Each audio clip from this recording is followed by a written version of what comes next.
పరలోకమందున్న యొక్క తండ్రి, మీ ఘనమైన అతి శ్రేష్టమైన నామానికి వందనాలు తండ్రి. మన తండ్రి, గడిచిన వారం నుంచి తండ్రి ఇప్పటి వరకు మమ్మల్ని అందరినీ సజీవ లెక్కల్లో భద్రంగా కాచి కాపాడడానికి మీకు మరొకసారి కృతజ్ఞతాస్తుతులు చెల్లించుకుంటున్నాం తండ్రి. తండ్రి, అందులో మీ గురించి తండ్రి, మీ జ్ఞానమైన మాటలను 10 నిమిషాలు చెప్పాలని మేము అందరం వచ్చాను తండ్రి. నీ మాటలను చెప్పుచుంటా తండ్రి, పరిశుద్ధాత్మ సహాయం నాకు మెండుగా ఉంచాను తండ్రి. వినిచిన నీ పిల్లలకి నాన్న గ్రహించే మనసును దయచేయను. విన్న మాటల తండ్రి మేము విడిచిపెట్టకుండా మా హృదయమైన పలకల మీద వాటిని రాసుకొని వాటి ప్రకారం జీవించే భాగ్యాన్ని అందరికీ దయచేయమని కోరుకుంటూ యేసుక్రీస్తు వారి పేరుని ప్రార్థన అడిగి పెట్టుకుంటున్నాను తండ్రి. మరి నేను చెప్పబోయే అంశం పేరండి, ఎవరిని శత్రువు. ప్రియమైన దేవుని పిల్లలుగా, ఈ రోజుల్లో మనం ఎవరి దగ్గరికైనా వెళ్ళి ఏమండి ఎవరు మీ శత్రువులని వారిని మనం అడిగితే వాళ్ళు చెప్పే సమాధానాలు ఎలా ఉంటాయంటే, కొంతమంది పక్కింట్లో ఉన్నవారు మా శత్రువులు, ఇంకొంతమంది ప్రక్క ఊర్లో ఉన్నవాళ్ళు మా శత్రువులండి, అసలు వాళ్ళకి మాకు పడదు.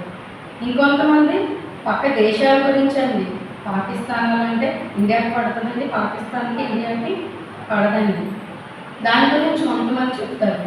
మరి రాజకీయ నాయకులు ఉన్న వాళ్ళు ఏం చెప్తారండి, వాళ్ళకి ఆపోజిట్గా ఏ పార్టీ వాళ్ళు ఉంటారో వాళ్ళు అమ్మ వాళ్ళంటే మాకు పడదు, వాళ్ళే మా శత్రువులు, అసలు వాళ్ళ మొక్కలు చూడడం కూడా మాకు ఇష్టం లేదు అని మనుషులు ఎవరికి నచ్చిందో వాళ్ళు చెప్తారండి.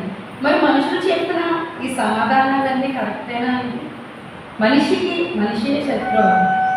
మరి శత్రువు గురించి ఒక కవి కూడా పద్యం రాశాడండి.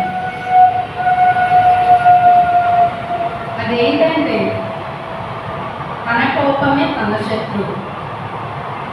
అంటే కోపం ఒకటేనండి శత్రువు.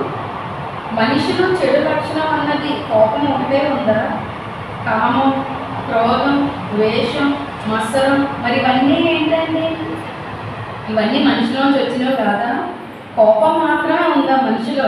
అంటే కోపం ఒకటే శత్రువు. మరి ఇవన్నీ కూడా చెడు లక్షణాలే కదండి మనిషిలో. మత్సరం చెడు లక్షణం కాదా? వ్యభిచారం అన్నది చెడు లక్షణం కాదా? మరి ఇవన్నీ కూడా మనిషిలో చెడు లక్షణాలేనండి. మరి కోపం మాత్రమే కవి శత్రువు అని చెప్పాడండి. మరి ఈ సమాధానం కరెక్టేనా అండి? దాని గురించి మనం ఒకసారి బైబిల్లో చూసినట్లయితే మార్కు సువార్త 7వ అధ్యాయం 21-22. మార్కు సువార్త 7వ అధ్యాయం 21-22. లోపల నుండి అనగా మనుషుల హృదయములో నుండి దురాలోచనలను, జారత్వములను, దొంగతనములను, నరహత్యములను, వ్యభిచారములను, లోపములను, చెడుతనమును, కృత్రిమమును, కామ వికారమును, మత్సరమును, దేవదూషణయు, అహంభావమును, అవివేకమును వచ్చును. ఈ చెడ్డవన్నీ లోపల నుండి బయలు వెళ్ళి మనిషిని అపవిత్రపరచునని ఆయన చెప్తాను. చాలండి. ఏంటంటే ఎక్కడి నుంచి వస్తున్నాయండి ఇవన్నీ?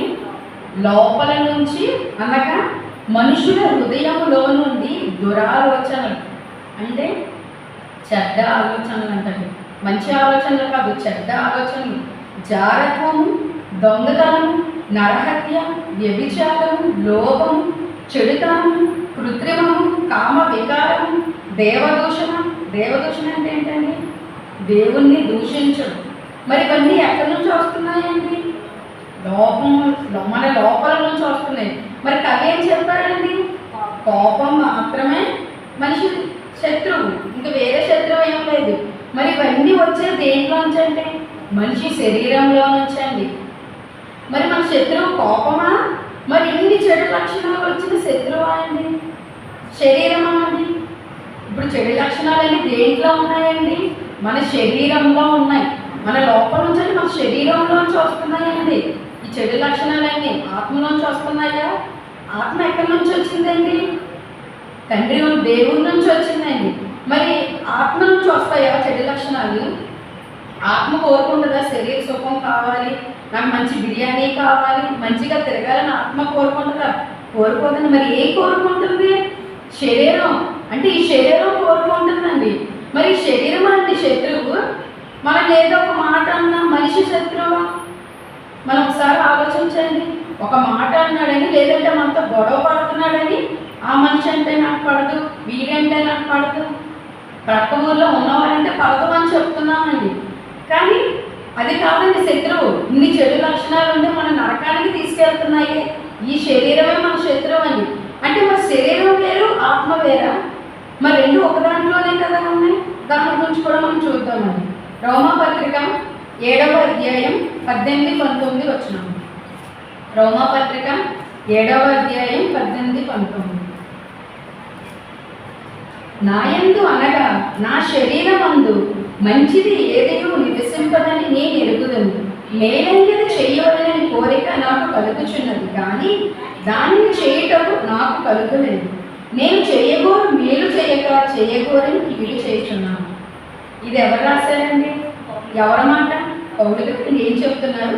నాయందు అనగా నా శరీరం అందు. అంటే నేను వేరు, నా శరీరం వేరా అని అర్థం. అంతే కదండి. ఇప్పుడు శరీరం ఆత్మ రెండు కలిస్తేనే మనిషి. అంటే శరీరం వేరు, ఆత్మ వేరు. ఇక్కడ ఆయన వివరంగా చెప్తున్నారు కదా. నాయందు అనగా నా శరీరం అందు మంచిది ఏదియో నివసింపదని నేను ఎరుగుదను, మేలైనది చెయ్యవలని కోరిక నాకు కలుగుచున్నది. అంటే ఆత్మకి కలుగుచున్నది మేలే చెయ్యాలి, మంచి చేయలేదు, కానీ దాన్ని చేయటకు నాకు కలగట్లేదు.